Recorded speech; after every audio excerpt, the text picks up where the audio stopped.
성부 성자 성령께 찬송과 영광 돌려보내세. 대저로 지금까지 또 영원 무궁토록 성삼위께 영광 영광.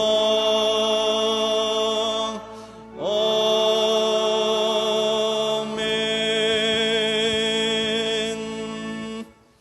저는 여호와께 복을 받고 구원의 하나님께 의를 얻으리니 이는 여호와를 찾는 족속이요 야곱의 하나님의 얼굴을 구하는 자로다.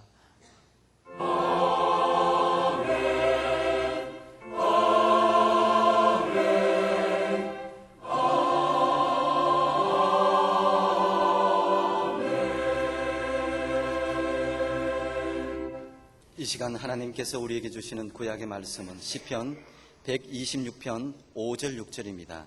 구약 898쪽입니다. 눈물을 흘리며 씨를 뿌리는 자는 기쁨으로 거두리로다. 울며 씨를 뿌리러 나가는 자는 정령 기쁨으로 그 단을 가지고 돌아오리로다. 아멘.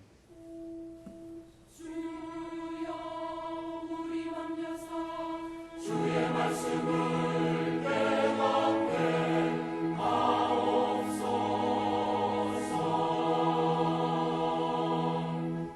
하나님께서 우리에게 주시는 신약의 말씀은 고린도 후서 6장 1절에서 10절 말씀입니다. 신약 291쪽입니다. 하나님과 함께 일하는 자로서 너희를 구원하노니 하나님의 은혜를 헛되이 받지 말라. 가라사대 내가 은혜 베풀 때에 너를 듣고 구원의 날에 너를 도왔다 하셨으니 보라 지금은 은혜 받을 만한 때요 보라 지금은 구원의 날이로다. 우리가 이 직책이 회방을 받지 않게 하려고 무엇에든지 아무에게도 꺼리끼지 않게 하고 오직 모든 일에 하나님의 일꾼으로 자천하여 많이 견디는 것과 환난과 궁핍과 곤란과 매맞음과 갇힘과 요란한 것과 수고로움과 자지 못함과 먹지 못함과 깨끗함과 지식과 오래 참음과 자비함과 성령의 감화와 거짓이 없는 사랑과 진리의 말씀과 하나님의 능력 안에 있어 의의 병기로 좌우하고 영광과 욕됨으로 말미암으며 악한 이름과 아름다운 이름으로 말미암으며 속이는 자 같으나 참되고 무명한 자 같으나 유명한 자요 죽은 자 같으나 보라 우리가 살고 징계를 받는 자 같으나 죽임을 당하지 아니하고 근심하는 자 같으나 항상 기뻐하고 가난한 자 같으나 많은 사람을 부유하게 하고 아무것도 없는 자 같으나 모든 것을 가진 자로다. 아멘. 오늘의 구약 본문 말씀을 다시 보시면 눈물을 흘리며 씨를 뿌리는 자는 기쁨으로 거두리로다. 울며 씨를 뿌리러 나가는 자는 정령 기쁨으로 그 단을 가지고 돌아오리로다. 허다한 난관이나 역정이 있었지만 눈물을 흘리며 씨를 뿌린 수고를 아끼지 아니한 사람에게 보장되는 수확의 기쁨을 노래하고 있습니다. 상이라고 하는 것은 하나님께서 주시는 것이나 세상에 주는 것을 막론하고 크기나 경중에 따라 수고 없이는 받을 수 없는 겁니다. 결과가 빈약하다고 하면 그동안 거기에 기울인 노력과 대조해보면 원인을 알 수 있습니다. 또 눈물을 흘리며 씨를 뿌린다는 것은 파종뿐만 아니라 그 후에도 끊임없이 보살피고 가꾸어온 노력을 포함하고 있습니다. 파종하고 나서 방치했는데 굉장한 수확이 가능하겠습니까? 아닙니다. 사실은 파종하기 위한 수고부터가 만만치 않습니다. 땅을 깊이 파서 갈아엎고 흙덩이를 잘게 부수고 돌이나 불필요한 나무 뿌리 등은 제거해서 싹이 틀 수 있도록 세심하게 손질하고 적당한 온도와 수분을 맞춰주고 거기다가 우수한 품종의 씨앗을 구하고 그리고 나서야 비로소 파종을 하고 그러고도 파종 후에 노력과 시간이 더 들게 마련입니다. 요즘은 제초제가 나왔습니다만 요 얼마 전까지만 하더라도 잡초 뽑느라고 얼마나 고생했습니까? 가물면 타 죽으니까 물을 퍼다가 그저 물 주느라고 얼마나 힘들었으며 홍수가 나면 빨리 물을 빼주느라고 또 얼마나 신경을 써야 했습니까? 거기다가 때에 맞춰 비료를 줘야 하고 그러면서 결실과 수확을 기다리는 겁니다. 농부의 노력과 인내, 여기에 우리는 주목할 필요가 있습니다. 여기서 이 부분이 돋보이는 것은 다른 여러 사람들은 눈물을 흘리며 씨를 뿌리지 않고 있을 때 이 주인공은 놀지 않고 힘썼다 하는 것입니다. 바꿔 말씀드린다고 하면 다른 사람들이 대충 하거나 포기했을 때 이 사람만큼은 포기하지 않고 끝까지 노력했다는 의미 아니겠습니까? 오늘날 많은 사람은 쉽게 떼돈을 벌고 쉽게 성공하려는 경향이 있습니다. 그런데 될 일입니까? 쉽게 떼돈을 벌 수 있습니까? 쉽게 성공할 수 있습니까? 아닙니다. 탈무드에는 이런 말이 있어요. 사람이 이룬 성공의 절반은 인내다. 그러니까 성공하는 데는 인내가 반 이상을 차지할 만큼 중요하다는 것이고 인내 없이 성공한 예가 없다는 말도 되고요. 인내로서 성공을 이룬다는 것 아니겠어요? 그러므로 감언 이설에 넘어가지 마시기 바랍니다. 핸드폰으로 전화가 왔어요. 번호를 보니까 아무리 봐도 모르겠는데 좌관 왔어요.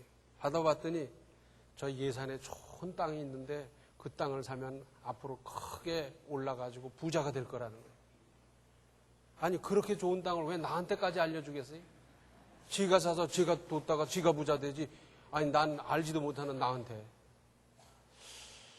그 사람이 볼 때 내가 꽤 부자같이 보였던 모양인지 좌우간 그러네. 그런데 속아서 얼마나 많은 사람이 낭패를 보고 있습니까? 특히 탈북자들이 남한에 와서 단번에 떼돈을 벌려고 생각하다가 낭패를 보는 경우가 적지 않다 그럽니다. 여기 와서 보니까 사는 것이 수준이 높잖아요. 야, 나도 빨리 저렇게 살아야 되겠다. 그래서 그분들에게 제가 직접 얘기해 줬습니다. 하루아침에 된 거 아니다. 이렇게 되기까지 이분들 참 수고하고 노력했고 허리띠 졸라매고 온갖 고생 다 하면서 이룬 거다. 하루아침에 된 거 아니다. 그런데 그분들이 무슨 말인지 잘 못 알아듣더라고요. 농부는 씨앗 한 톨에서 풍성한 수확을 보고 조각가는 커다란 바위를 바라보면서 나중에 이루어질 아름다운 작품을 손에 잡듯이 헤아린다고 하지 않습니까? 우리 그리스도인은 현재의 고난을 통해서 나중에 상급을 바라보는 사람 아니겠습니까? 그래서 우리는 당장에 자동 판매기 같이 넣으면 나오는 그런 것보다는 눈물을 흘리며 미래에다 씨를 뿌리고 가꾸는 것입니다. 또 오늘의 신약 본문 말씀 중에서 특별히 8절 하반절로 10절을 보시면 속이는 자 같으나 참되고 무명한 자 같으나 유명한 자요 죽는 자 같으나 보라 우리가 살고 징계를 받는 자 같으나 죽임을 당하지 아니하고 근심하는 자 같으나 항상 기뻐하고 가난한 자 같으나 많은 사람을 부유하게 하고 아무것도 없는 자 같으나 모든 것을 가진 자로다. 깊이 생각하고 기도하며 읽어야 할 대목입니다. 현금이 수중에 없으면 가난한 사람입니까? 아니죠. 수중에 현금이 없다 하더라도 얼마든지 부자일 수 있습니다. TV 보니까 그런 게 나오더라고요. 재벌은 잔돈이 없더라고요.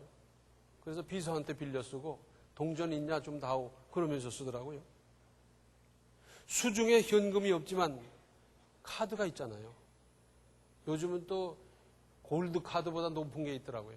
그래서 플래티넘 카드, 백금 카드. 자, 부동산이라든지 채권이라든지 예금이라든지 얼마든지 있을 수 있어요. 그런데 수중에 현금이 없다고 가난하다고 생각하는 사람 누가 있습니까? 방금 읽은 말씀을 자세히 보면 속이는 자 같으나 참되고 그랬어요. 예수께서도 속이는 자라는 말을 들으셨으나 주님이야말로 진리요 참이시고 이와 같이 그리스도의 사람도 같은 오해를 받을 수 있지만 나중에는 밝혀지지 않습니다. 예수가 뭐냐, 무슨 우리가 믿어오던 그 종교를 믿어야지 그러면서 핍박하고 했는데 나중에 깨닫고 봤더니 그 길이 진리고 거기에 구원이 있고 생명이 있는 것을 나중에 다 알게 되고 그러지 않습니까? 무명한 자 같으나 유명한 자요 그랬어요.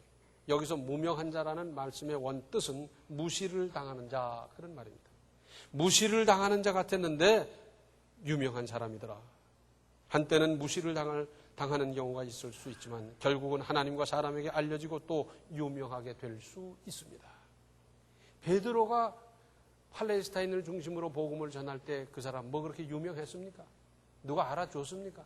바울이 소아시아 천지를 누비면서 복음을 전할 때 유명한 사람이 될 거라고 누구도 생각 못했지만 지금은 베드로가 어떻고 바울이 어떻고 얼마나 많은 사람이 그들을 흠모하며 그리고 그들이 전해준 복음을 말씀을 받으며 우리가 구원을 받고 있습니까? 죽는 자 같으나 보라 우리가 살고 그랬어요. 그렇습니다. 극심한 고난으로 곧 죽을 것처럼 보였으나 기적적으로 고난을 극복하며 살고 이것은 고난 중에서도 생생하게 체험한 기적을 가리키는 겁니다. 바울이 얼마나 두들겨 맞았든지 죽었다고 생각하고 성 밖으로 내던져 버렸는데 죽어야지요. 그런데 우리 하나님께서는 살려주시고 힘을 주시고 능력 주셔서 그것 때문에 복음에 방해를 받는 것이 아니라 더 열심을 품고 복음을 증거하게 됐더랬습니다. 징계를 받는 자 같으나 죽임을 당하지 아니하고 그랬어요. 여기서 바울이 받은 고난은 그의 범죄로 말미암아 징계를 받는 것 같이 보였으나 도리어 하나님의 큰 복의 증거인 기적적인 보호로 끝났습니다. 빌립보에서 이리 끌려다니고 저리 끌려다니고 매를 맞고 집어던지고 그럴 적에는 아마 일부 그렇게 생각했을 겁니다. 죄가 하나도 없는 사람을 왜 저러겠느냐. 그래도 조금이라도 죄가 있으니까 저 사람 저러지 저렇게 당하지 그렇게 생각하는 사람이 있었을 겁니다. 그러나 빌립보 옥중에서 옥문이 열리고 구원을 이루고 그러면서 그곳을 헤쳐나가지 않습니까?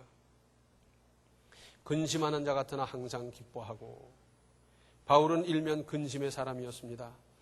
이방인을 위한 사도로서 복음을 이방인한테 전했더니 그들은 잘 받아들이고 변화하고 새 역사가 나타나는데 자기 동포들은 복음을 거역하고 거부하고 핍박하고 그랬더랬어요. 그래서 동포의 구원에 대해서 누구보다 근심하며 안타까워했습니다. 그러나 바울은 그것과 비교할 수 없는 기쁨으로 살았던 사람입니다. 그래서 항상 기뻐하라고까지 일러주었던 겁니다. 가난한 자 같으나 많은 사람을 부요하게 하고 바울은 손수 노동을 하여 자급 전도에 힘쓰는 가난한 사람으로 비춰질 수 있었지만 사실은 영적으로는 크게 부요한 사람이었고 나아가서 다른 사람까지 부요하게 하는 사람이었습니다. 그 후로 복음이 들어가는 곳에는 물질적인 가난이 정복당했습니다. 그래서 하나님을 잘 섬기고 예수를 열심히 잘 믿으면 어떻습니까? 가난을 이길 수 있습니다. 나라도 그래요. 자, 하나님 믿고 예수 믿고 잘 섬기는 나라 어떻습니까? 다 잘 살잖아요. 하나님 거부하고 안 믿는 나라 다 어떻습니까? 다 하나같이 가난하고 그렇게 쩌들어 살고 있지 않습니까? 아무것도 없는 자 같으나 모든 것을 가진 자로다. 바울은 세상적으로 보면 아무것도 가진 것이 없었습니다. 우리나라식으로 말한다면 집도 절도 없었어요. 오히려 모든 것을 배설물처럼 버리고 주를 따랐고 그리스도의 종으로 자처하면서 거기에 만족하며 살았던 사명의 인생이었습니다. 그러나 영적으로는 하나님의 자녀가 됨으로 만물이 그의 것이 된 것입니다. 누가복음 15장을 보면 그 유명한 탕자의 비유가 나옵니다. 그런데 그 내용이 뭡니까? 작은 아들이 자기가 받을 유산을 미리 달라 그래가지고 나가가지고 그거 가지고 탕진하다 나중에 거짓골이 돼서 집으로 돌아오는 거예요. 처참한 신세가 됐어요. 그랬더니 그 돌아온 아들을 끌어안고 아버지가 크게 잔치를 배설하는데 집에 있으면서 열심히 일을 했던 그 맏아들은 못마땅합니다. 불만하는 장남에게 누가복음 15장 31절에 아버지가 이르되 너는 항상 나와 함께 있으니 내 것이 다 내 것이로되. 아버지와 함께 있음으로 말미암아 아버지의 것이 내 것 아니냐는 거예요. 하나님과 함께 있음으로 말미암아 하나님 것이 하나님의 소유된 모든 것은 하나님의 자녀된 모든 사람의 것 아닙니까? 그럼에도 불구하고 자기는 아버지를 위해서 일하는 사람 무슨 월급쟁이 정도밖에 생각을 못하는 거예요. 결국은 내 건데. 내 것을 위해서 일을 하고 내 것을 관리하고 내 것을 보존한다고 생각했더라면 자세가 달라졌을 거예요. 그런데 나는 아버지를 위해서 일하고 아버지의 월급장이고 아버지 좋은 일 시켜주고 그 생각밖에 못했더랬어요. 아버지 것이 모두 내 것이고 그래서 모든 것을 가진 자 아니겠습니까? 40여 년 전 얘기입니다. 요즘은 이산가족을 찾습니다. 그러고 했습니다만 그때는 한국일보에서 고아와 부모를 연결시켜주는 일을 했더랬어요. 그래서 고아원에 찾아가서 사진을 찍는데 그때 뭐 요만하지요. 사진을 찍고 그리고 물어봅니다. 그런데 어릴 때 헤어지다 보니까 이 고아들이 잘 기억을 못해요. 너 살던 곳이 어디냐? 몰라요. 모르죠. 주소 잘 모를 수 있잖아요. 그럼 너희 집의 특징이 뭐냐? 저기요, 우리 집에 큰 느티나무가 마당에 있었어요. 그러니까 아버지 이름이 뭐냐? 저기요, 우리 아버지 보고 동네 사람들이 최선달이라고 그랬어요. 그거 쓰는 거예요. 그대로. 그럼 그걸 보고 6.25 때 자녀 잃었던 사람이 찾아가서 만나고 그랬더랬어요. 제 친구 한 사람이 고아원에서 쭉 자라 청년이 돼 있었는데 하루는 사무실에서 오래서 가봤더니 웬 신사 내외분이 와가지고선 보자마자 아이고 이놈아 이게 웬일이냐 하면서 끌어안고 펑펑 우는 거예요. 얼마나 고생을 했느냐. 너를 찾느라고 어디 안 가본 데가 없느니라 막 펑펑 우는데 이 사람은 왜 이러나. 왜? 부모의 정을 모르는 거예요. 얼마나 고생했니? 이 고아원에서 이렇게 길러주셔서 감사합니다. 그리고 사례를 하고 그리고 차를 타고 서울 가는 거예요. 자, 50년대 말 그때의 자가용은 대단한 겁니다. 몇 사람 없었어요. 그리고 서울 부자촌에 가가지고선 집에 가보니 얼마나 부자로 번쩍하게 사는지. 야, 이게 다 네 거란다. 그 이튿날 아버지 차를 타고 가서 회사를 공장을 보여주면서 이게 다 네 거다. 이제 공부 열심히 더 하고 그리고 사회 경험을 해가지고 이게 네가 잘 보존하고 네가 잘 유지해야 될 거란다. 아무 실감이 없어요. 거기 뭐 좋은 집에서 자는 것, 좋은 거 먹는 게 이게 다 불편해요. 자기는 고아원 고참으로서 야, 물 떠와. 야, 발 씻어. 그게 더 편하지. 여기서 이렇게 사는 게 영 불편한 거예요. 실감이 안 나요. 제 건데도 실감이 안 나는 거예요.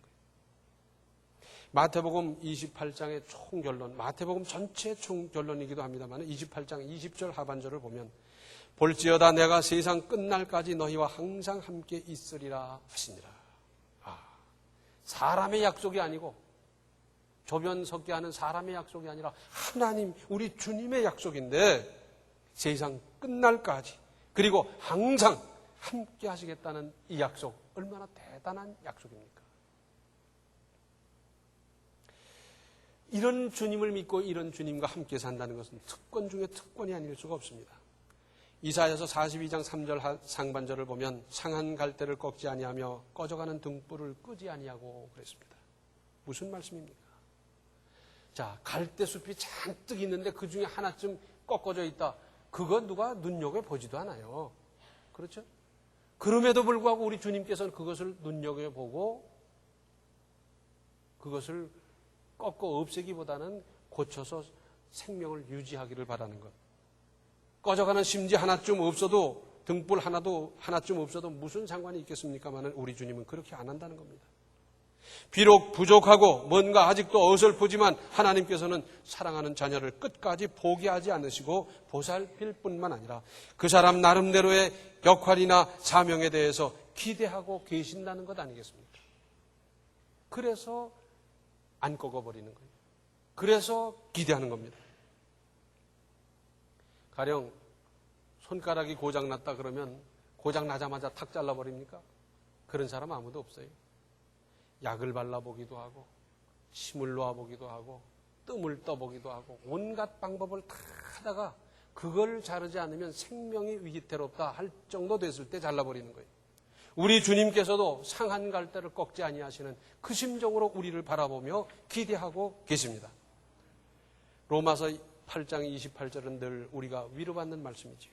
우리가 알거니와 하나님을 사랑하는 자 곧 그 뜻대로 부르심을 입은 자들에게는 모든 것이 합력하여 선을 이루느니라. 얼마나 아름다운 말씀이에요.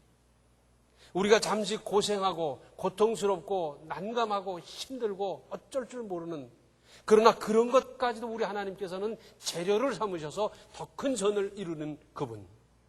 얼마나 대단한 분입니까? 그런데 많은 사람들이 지금의 잠시의 이 고통 때문에 시험 들고 떠나가고 낙심하고 좌절하고 실족하고 그런 경우가 얼마나 많은지 몰라요.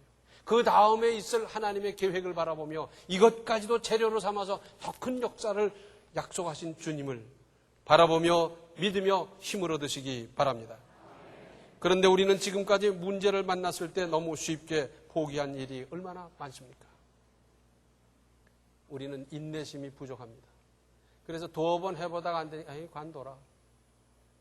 포기해버려. 두어 번 해보다 안 되는 것 가지고 성공할 수도 없고요. 그런 자세로 다른 것도 두어 번 해보다 안 되고 또 다른 데 가서 두어 번 해보다 안 되고 며칠 다니다 그만두어서 성공한 인생이 있겠습니까? 또 대체로 인생을 바라보면서 내일과 세상을 바라보면서 낙관적으로 사는 사람보다는 비관적으로 사는 사람이 많아요.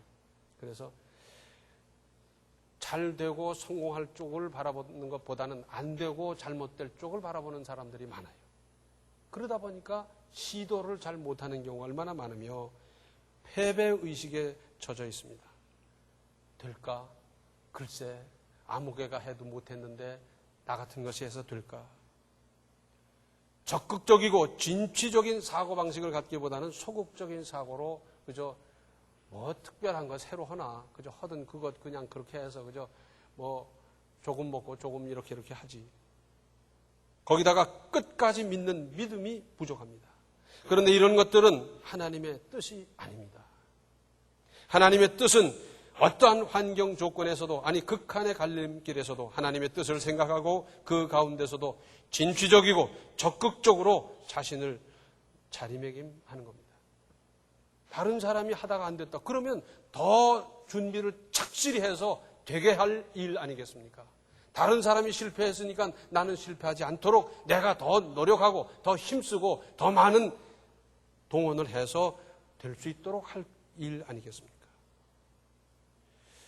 왜냐하면 그래도 길은 있기 마련이기 때문입니다.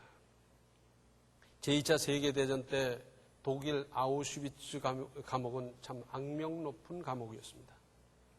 거기 끌려가면 그대로 그냥 가스실로 가는 거예요. 특별히 누가 먼저 갔느냐? 병든 사람, 허약한 사람, 그런 사람은 뭐 볼 것 없이 실려가는 거예요. 자, 나도 언제 병들지 모르고 언제 끌려갈지 모르고 내 인생이 여기서 이렇게 가스실의 연기로 사라질 거다 다 알고 있어요. 그때 그들이 벽에다가 무슨 못 끝으로 새겼는지 모르지만 거기 새긴 이런 글이 있습니다. 영어로 썼어요. We are not last. 우리에게 있어서 이것은 마지막이 아니라는 겁니다. 왜? 거기서 죽는다 하더라도 천국이 보장돼 있고 그리고 세계가 있고 역사가 있고 전쟁이 있는데 이것으로 끝날 수 없다는 거예요.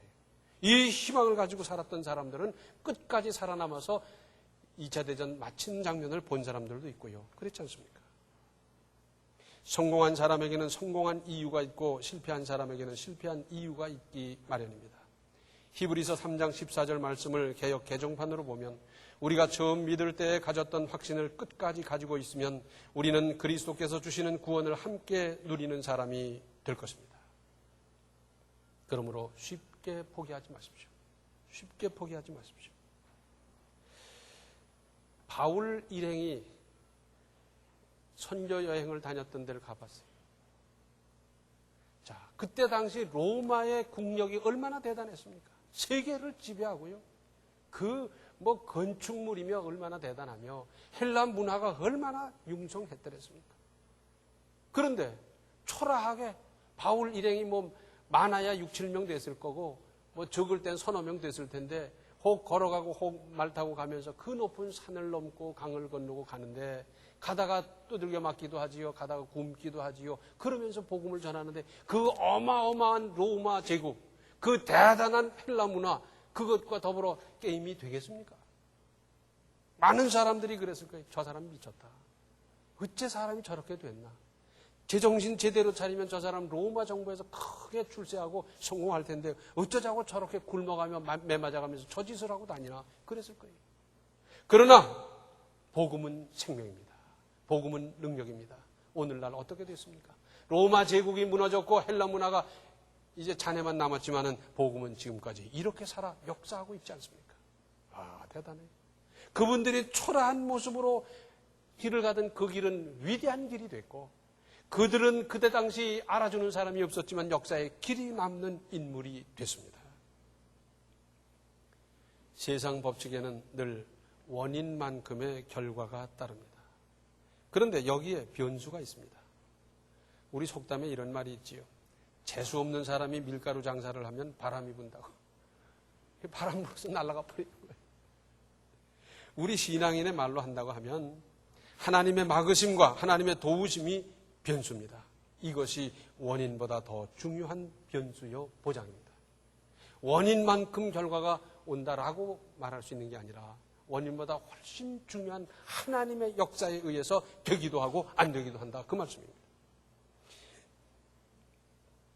하나님께서는 상한 갈대 같은 존재도 꺾지 아니하시고 끝까지 기대하며 우리를 바라보고 계신데 이렇게 사랑하시는 자녀인데 모든 것을 가진 사람인데 수중에 현금 없는 것이 그렇게도 다급하고 중요한 일입니까? 그보다는 지금의 고난에도 노력과 인내로 눈물을 흘리며 씨를 뿌릴 일이고 거기다가 하나님의 은혜를 바라보며 간절히 구할 일 아니겠습니까? 하나님, 세상은 원인만큼 결과가 옵니다. 그러나 하나님의 특별한 은혜로 말미암아 그 이상의 수십 배, 수백 배의 능력의 역사를 여기에 베풀어 주시옵소서. 기도하면서 이 응답을 받으며 살아가야 되지 않겠습니까? 이런 인생이 다 되시기 바랍니다. 기도하시겠습니다. 은혜로우신 아버지 하나님, 저희들 지금까지 생각 없이 믿음 없이 자행자지하며 쉽게 포기하며 살았지만 하나님께서는 저희들을 포기하지 않으셨고 상한 갈 때도 꺾지 아니하시는 그 은혜로 저희들을 지켜 보호해 주셨습니다. 이제 주님의 모든 것을 우린 가진 자로서의 인생을 살아갈 수 있게 하여 주시고 그래서 당당하고 그래서 믿음으로 승리하며 사는 우리 인생이 되게 하여 주시옵소서. 예수님의 이름 받들어 간절히 기도하옵나이다. 아멘. 어떠한 환경 조건에서도 끝까지 포기하지 않는 믿음이 되십시오. 지금은 생명의 주 예수 그리스도의 은혜와 하나님 우리 아버지의 극진하신 사랑과 성령의 감화 감동 충만 교통하심이 포기하는 것이 아니라 믿음으로 끝까지 승리하며 살기로 작정하는 모든 성도들 머리 위에 이제로부터 영원토록 함께 계시기를 간절히 축원하옵나이다. 아멘.